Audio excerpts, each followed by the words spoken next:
Ladies and gentlemen, please welcome His Excellency Abdul Aziz Al Nuaimi, Assistant Under Secretary of UAE's Ministry of Economy.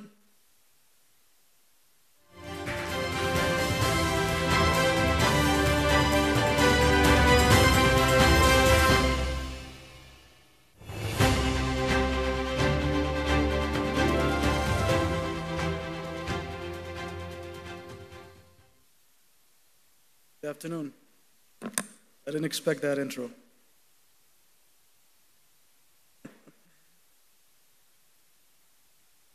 Excellencies, distinguished guests, ladies and gentlemen,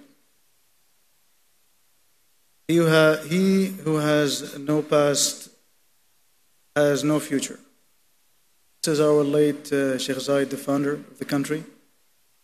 He anchored every policy discussion in memory of where we began, and because only then we can steer wisely toward where we wish to go. So thank you, News9 Global Summit, for gathering us here in Dubai. Today we focus on a relationship that is both ancient and urgently modern. The bond between the UAE and India. I speak from direct experience. Under the leadership of the foreign trade sector, the ministry negotiated our first CEPA with India. That experience shapes the perspective that I bring today. That work gave us a front row seat to the power of this partnership and to the momentum that it can unleash.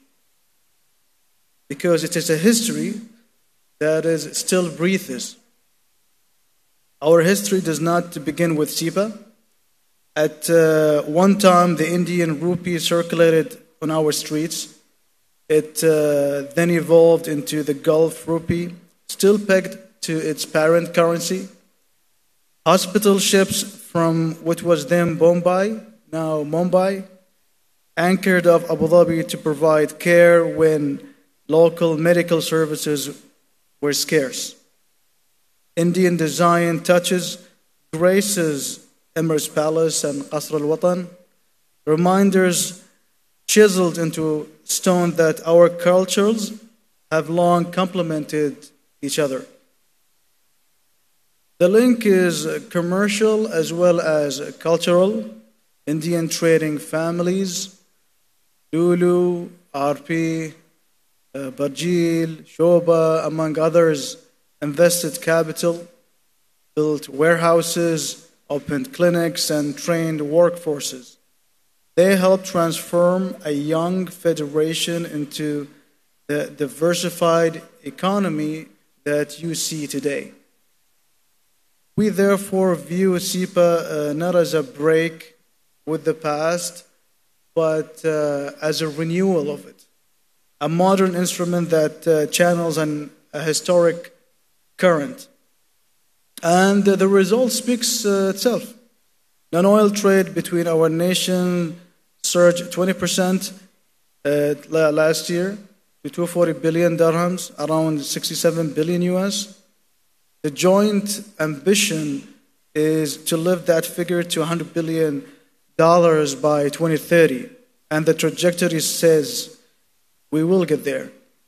We track the change in real time at the Ministry of Economy today. The UAE hosts 240,000 active Indian business licenses, a number growing roughly 20% every year. In the first quarter alone of this year, around 100,000 new applications crossed our digital counter. It is happening, it is real, and it is happening now. But what is the government role? What is our role here? It's to clear the runway. What's the task of the state in this story? Is to clear the obstacles. We widen runways. Our reforms already in the statute books, including the 100% ownership, the long-term golden visa residency for entrepreneurs and investors, the enhanced IP, protection, the cluster strategy, that group high-tech companies, space tech, healthcare, advanced manufacturing. These framework decisions matter just as much as any headline deal. Yet the headlines help illustrate the scale. Mubadala invested in Tata Power, Reliance Retail, and Geo Platform. ADIA, the Abu Dhabi Investment Authority, backed IDFC First Bank and provided debt financing to GMR Group. Each transaction deepens the liquidity, transfers know-how, and one of the most important things is to boost confidence. Trust is that invisible infrastructure.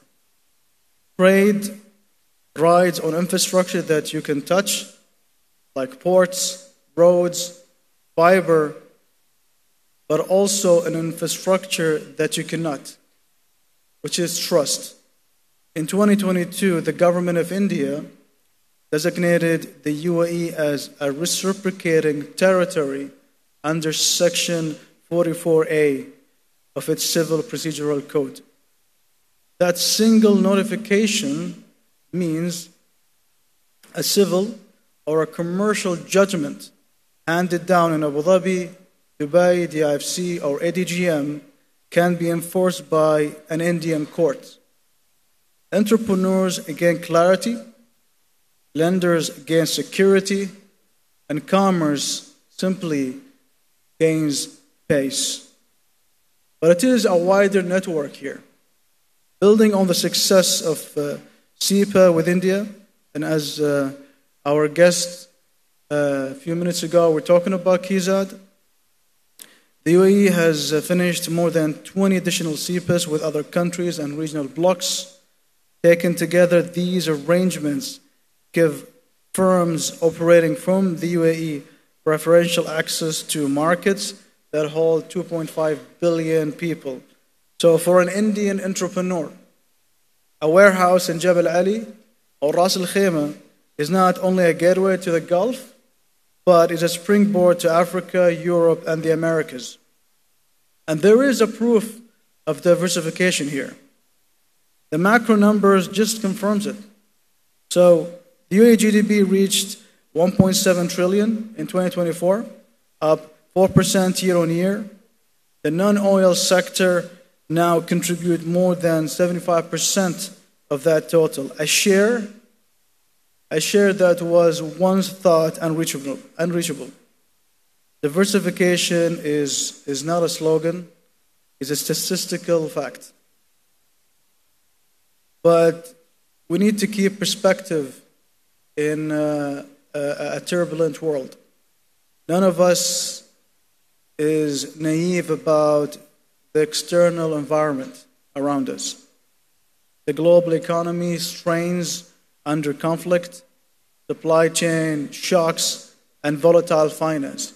Yet, amid uncertainty, the UAE-India partnership operates by three principles. The first one is collaboration over conflict. The second is partnership over isolation. And the third one is resilience over reaction. These principles are not aspirational, they are historical. They kept trade flowing when currencies changed and when oil is first flowed. They will see us through the next cycles as well. So what is the call to action here today? What must we do here at the summit? Meet, compare notes, solve frictions, and sign deals. Government can write enabling law for you, but only the private actors can turn pivotal potential into production. So every business, a card that exchanged today, every MOU signed today, every pilot project launched today, move the headline number another notch higher. So the future depends on what we do in the present. This is Mahatma Gandhi. So as a fitting reply to Sheikh Zayed's wisdom, if our shared past guides us, then our present action here, now, determines the future that we will share. So in closing, the road between India and the United Arab Emirates is ancient, but its asphalt is newly built and laid smooth, broad, and built for high-speed commerce. Let us just drive it together.